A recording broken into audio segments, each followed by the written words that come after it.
terima kasih Tuhan Yesus, terima kasih Roh. Di bulan baru, bulan Mei 2022 ini, kami mensyukuri akan segala kebaikan Tuhan dalam hidup kami. Kami tidak punya apa-apa Bapak, tapi kami hanya bersyukur, berterima kasih. Penyertaan, pemeliharaan-Mu sungguh ajaib, dahsyat, luar biasa. Kami bersyukuri Bapak bahwa Engkau adalah Tuhan dan Juru Selamat kami. Rapi hamba-Mu saat ini untuk mewartakan kabar sukacita daripada-Mu, sehingga firman ini menjadi hidup, bertumbuh 30 kali lipat, 60 kali lipat, bahkan 100 kali lipat. Semuanya untuk kepujian hormat bagi nama-Mu. Terima kasih banyak Bapak. Dalam nama Tuhan Yesus, kami siap mendengarkan firman. Haleluya. Amin. Silakan duduk Bapak Ibu saudara-saudara sekalian. Shalom. Shalom. Senang berjumpa Bapak Ibu saudara-saudara sekalian. Pembacaan Alkitab kita pada ibadah raya yang pertama pagi hari ini terdapat dari dua bagian. Yang pertama 1 Yohanes 4 ayat 18 dan yang kedua Yeremia 17 ayat 7. Demikian firman Tuhan di dalam 1 Yohanes 4 ayat 18. Di dalam kasih tidak ada ketakutan. Kasih yang sempurna melenyapkan ketakutan, sebab ketakutan mengandung hukuman. Dan barang siapa takut, ia tidak sempurna di dalam kasih. Selanjutnya Yeremia 17 ayat 7. Diberkatilah orang yang mengandalkan Tuhan, yang menaruh harapannya pada Tuhan. Sampai demikian jauh firman Tuhan. Terima kasih kepada Bapak Gembala yang telah memberikan kesempatan kepada saya untuk berkhotbah pada ibadah raya yang pertama ini.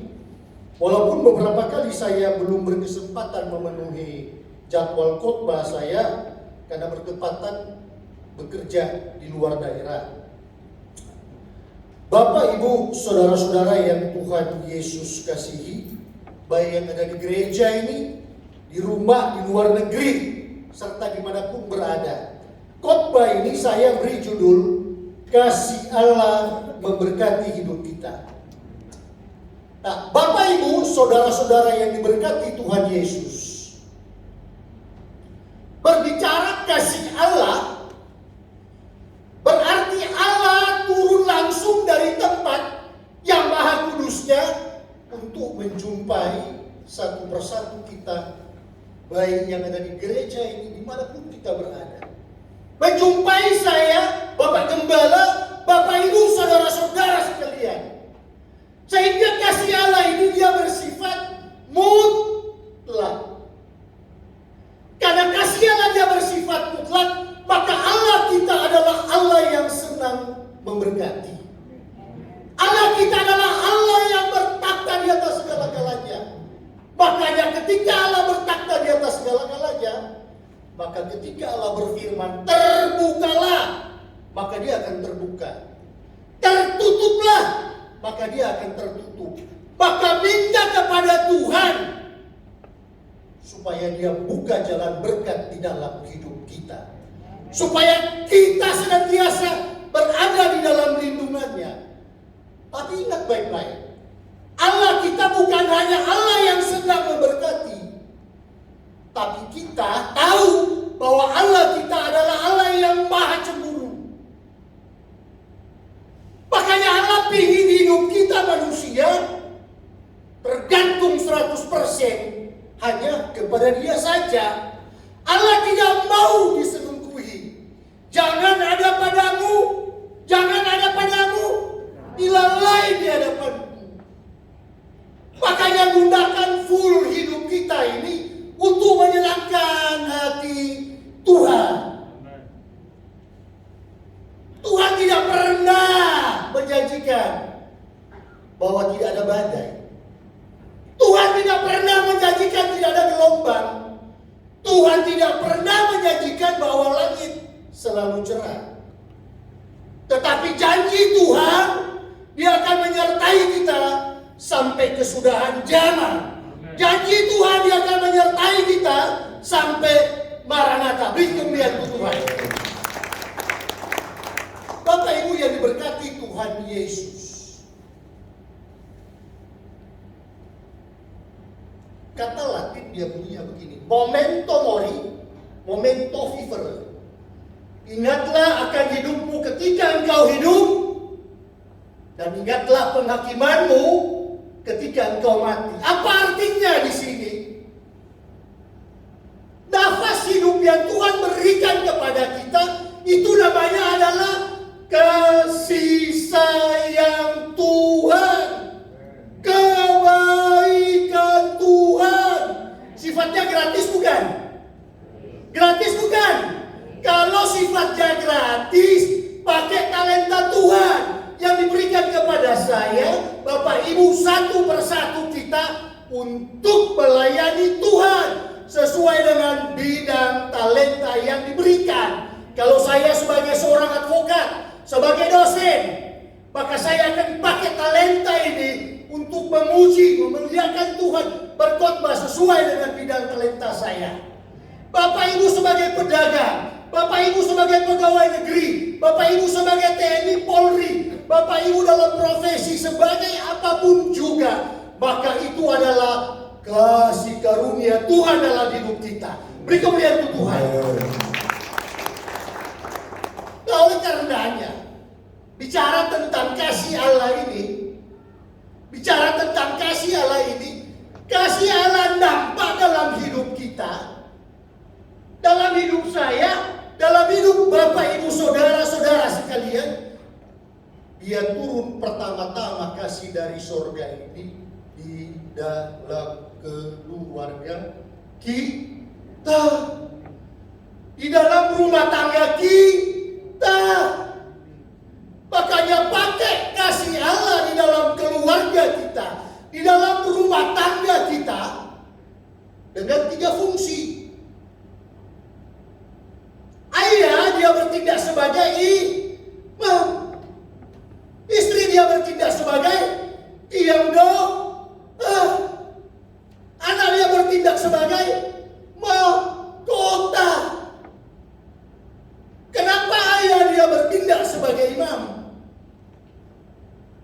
Karena Allah ingin agar supaya suami ayah dia menjabarkan kasih Allah yang luar biasa itu melalui ucapannya, melalui tindakannya, melalui actionnya kepada anak istrinya, kepada keluarganya.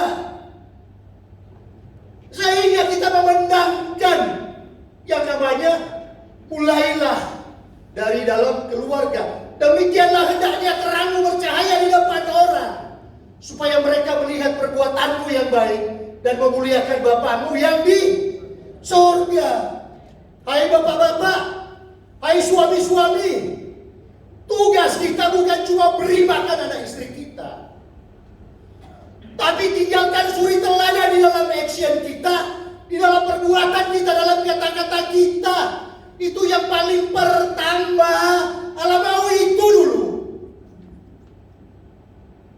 Sedangkan istri sebagai tiang doa, semegah apapun bangunan itu, kalau ada tiang, tidak ada tiang, maka bangunan itu akan ambruk. Bangunan ini akan roboh. Makanya Harvard University pada tahun 2018 dia melakukan satu survei. Surveinya dilakukan di beberapa tempat, beberapa negara. Ternyata didapat satu kesimpulan dari penelitian ini, bahwa istri yang suka berkata-kata, mohon maaf ibu-ibu, istri yang cerewet namanya, maka dia memberikan satu dampak positif kepada keluarganya. Dia memberikan satu energi positif bagi suami dan anak-anaknya. Dan ini dikatakan oleh Harvard University bahwa istri yang demikian akan membuat keluarganya menjadi bahagia.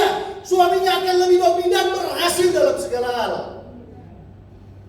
Makanya berbanggalah ibu-ibu yang suka berkata-kata. Kenapa? dia melaksanakan fungsinya sebagai tiang doa. Mau lihat kesaktian dari ibu-ibu? Mau lihat, kita bagi 3 fakta. Fakta apodiktis namanya dalam ilmu hukum. Fakta apodiktis artinya fakta yang tidak bisa dibantah kebenarannya dengan dalil apapun juga. Yang pertama kita lihat kesaktian dari ibu-ibu. Kita tahu Alva Edison, Thomas Alva Edison penemu lampu mobil, lampu listrik, lampu apa aja yang bisa dinyalakan. Itu adalah anak yang dikeluarkan di sekolah. Dia dikatakan anak yang tidak mampu. Maka sekolah mengeluarkan Thomas Alva Edison. Tetapi ibunya yang bernama Nancy Matthew Elliot, dia mengatakan, anak saya bukan anak yang bodoh. Anak saya bukan anak yang terkebelakang. Tetapi anak saya dikaruniakan oleh Tuhan anugerah yang terbesar di dalam hidupnya. Kamu tidak akan menjadi anak yang hebat. Kamu tidak akan menjadi anak yang diberkati dalam segala hal. Maka biarkanlah saya, kata ibunya, akan mendidik anak ini menjadi anak yang diberkati. Maka anak ini menjadi anak yang jenius. Tuhan berikan kemampuan yang ajaib luar biasa kepada ibunya. Berbahagialah ibu yang demikian. Berbahagialah ibu yang menjadi tiang doa dalam rumah tangganya. Fakta yang kedua, yaitu Albert Einstein. Di dalam sekolah juga dia adalah murid yang terkebelakang. Dia sering dibully, dia sering mengalami hal-hal yang tidak mengenakan dari teman-temannya dan guru-gurunya. Makanya tampillah ibunya yang bernama Paulina Koch. Dia mengatakan, engkau anak yang hebat, engkau anak yang diberkati, engkau akan menjadi juara yang luar biasa. Maka ibunya mendoakan anak-anak ini. Maka hasilnya bahwa Albert Einstein dikatakan adalah orang yang jenius, orang yang cerdas, orang yang luar biasa. Kenapa? Karena peranan dari ibu. Dan yang ketiga adalah faktanya. Kita lihat John Newton.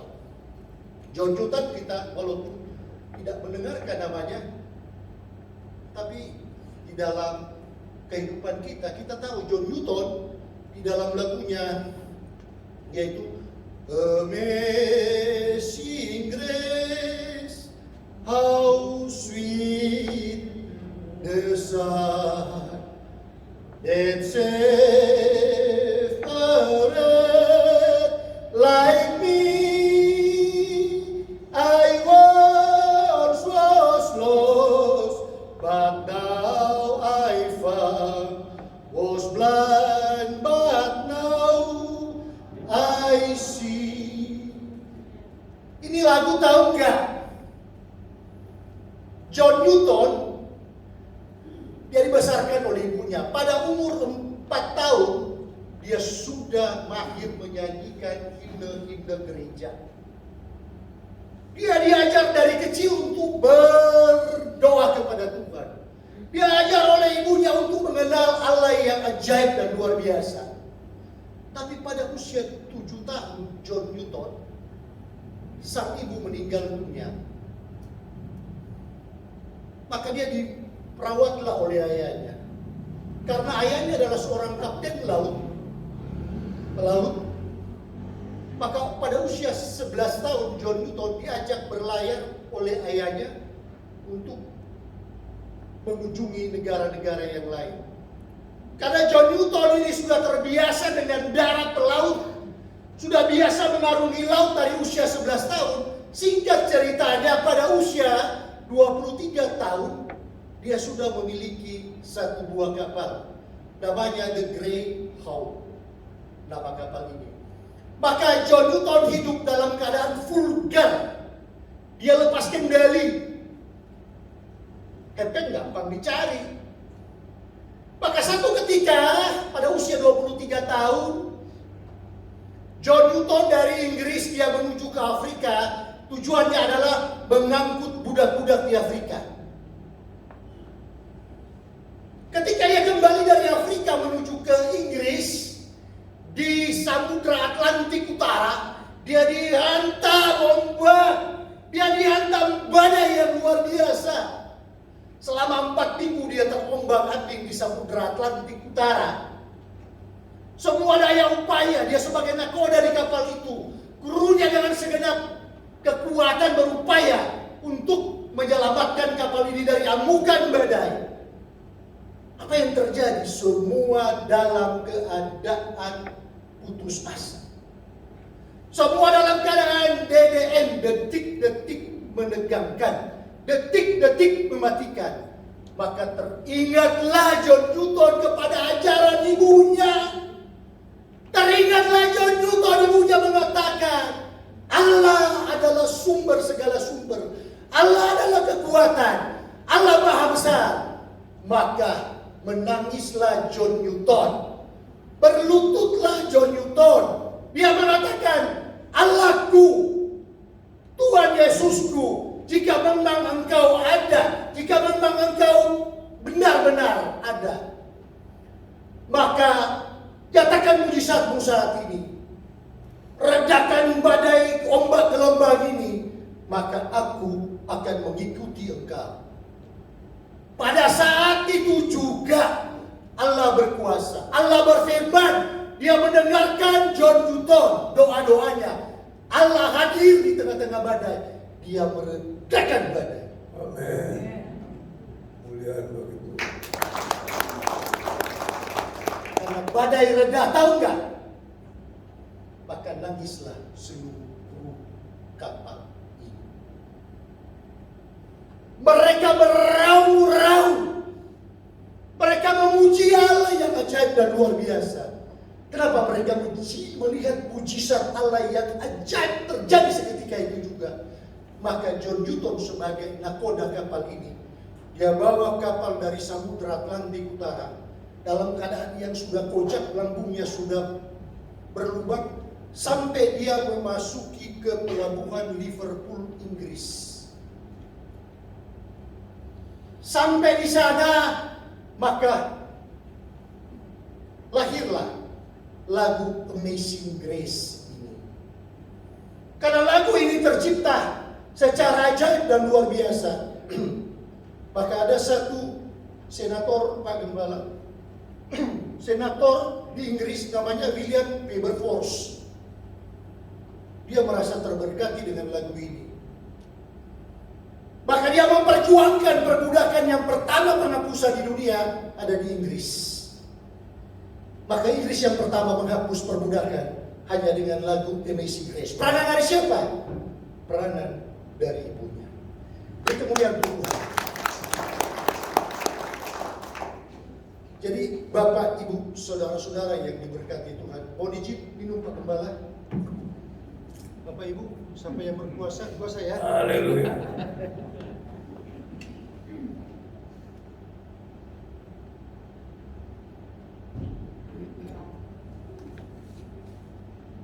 Itu fakta yang kedua, istri adalah tiang doa.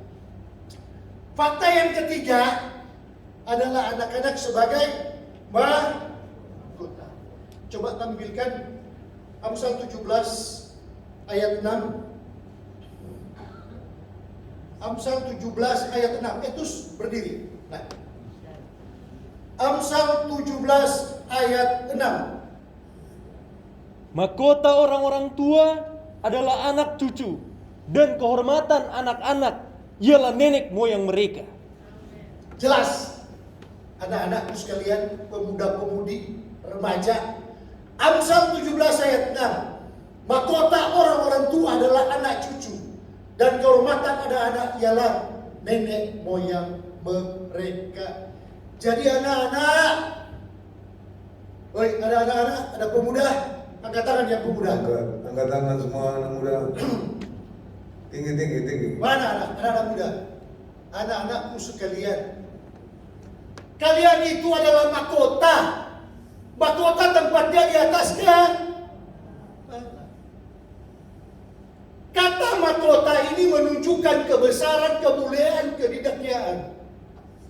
Jadi mahkota tempatnya bukan di bawah kaki. Makanya jangan kalian pernah menghayal akan masa depan. Kalau dari hari ini kalian tidak bekerja keras, tidak belajar keras, pergunakan talenta Tuhan yang ajaib dan luar biasa itu.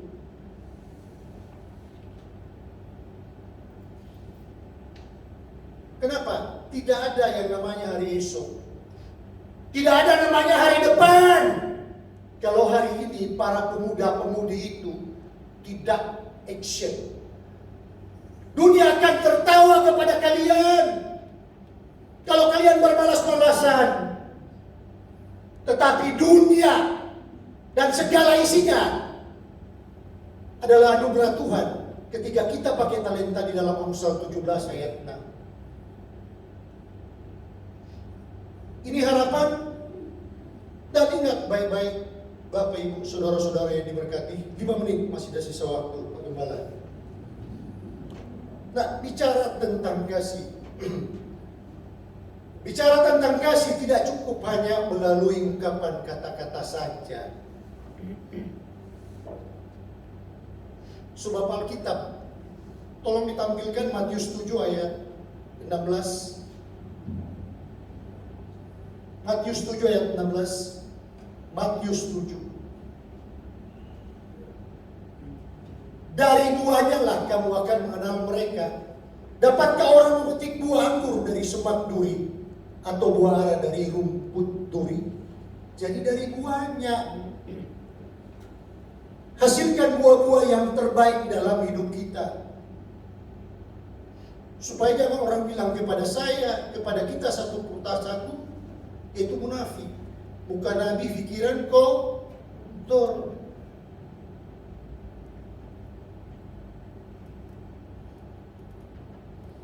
Ingat baik-baik, ini menjadi satu percikan permenungan di seluruh dunia kepada orang Kristen. Bahwasanya miscarriage of justice atau kesalahan mengadili dari terhadap diri pribadi Tuhan Yesus, namanya adalah miscarriage of justice. Kalau kita berbicara tentang peradilan sesat dalam ilmu hukum pidana, namanya Rechterlang dualisme. Nah, kita bicara miscarriage of justice, kesalahan mengadili. Kesalahan mengadili ini itu dilakukan oleh orang-orang yang menamakan dirinya suci. Imam besar, imam-imam kepala, para ahli-ahli Taurat, tua-tua bangsa Yahudi, dan Mahkamah Agama atau Sanhedrin. Bayangkan aja kalau saya, Bapak Ibu, satu persatu kita ada hidup di zaman itu. Berada pada posisi manakah kita? Ini provokasi. Makanya kata firman di dalam Matius 7 ayat 16, dari buahnya lah saya dan istri keluarga bertumbuh melihat Bapak Gembala. Ini jujur, Bapak dan Ibu Gembala, inilah pertumbuhan iman kami terjadi. Beliau begitu mengayomi. Beliau mendoakan, saya nggak mungkin Pak Gembala, tapi pertumbuhan iman kami keluarga dimulai ketika Bapak Gembala begitu tulus, dan Ibu Gembala, Ibu Ellen, Pak Parlim, semuanya. Ini tanggung jawab iman. Saya berdiri atas mimbar ini berkhotbah di mana-mana di gereja karena Bapak Gembala memberikan kesempatan. Makanya ini adalah dari buahnya lah kamu mengenal mereka. Maka buah-buah yang dihasilkan di dalam gereja kita bawa kebaikan Bapak Gembala, kita bawa kebaikan Ibu Gembala, kita bawa kebaikan Ibu Ellen di dalam penerapan actionnya mereka, sehingga terciptalah kasih itu. Jadi kasih yang sempurna adalah kasih yang dari Allah, tetapi wujud nyatanya jelas dalam Matius 7 ayat 6. Tuhan Yesus memberkati kita semua. Ini harapan kita saling menguatkan, kita saling berdoa, sehingga kasih mula-mula dari Allah menjadi bagian bagi kita semuanya. Haleluya. Amin. Terima kasih Bapak, terima kasih Tuhan Yesus, terima kasih Roh Kudus. Biar firman yang ditabur oleh hamba senantiasa menyenangkan hatimu, dan firman ini bertumbuh, berbuah. Terima kasih banyak Bapak. Engkau Allah yang ajaib dan luar biasa. Engkau memberkati Bapak Gembala. Beri kekuatan kesehatan kepada Bapak Gembala di masa-masa tuanya, karena Tuhan senantiasa hadir Bapak Gembala tidak sendirian, tetapi Tuhan menopang langkah beliau sampai Maranatha. Terima kasih banyak Bapak dalam surga. Persatukan kami semua di dalam kasih Kristus, supaya kasih ini menjadi dampak yang ajaib dan luar biasa dalam kehidupan kami berjemaat, bergereja, bernegara, berbangsa. Kami terima kasih Bapak. Inilah kami. Dalam nama Tuhan Yesus, kami sudah mengucap syukur padamu Bapa. Haleluya. Amin. Beri kemuliaan untuk Tuhan.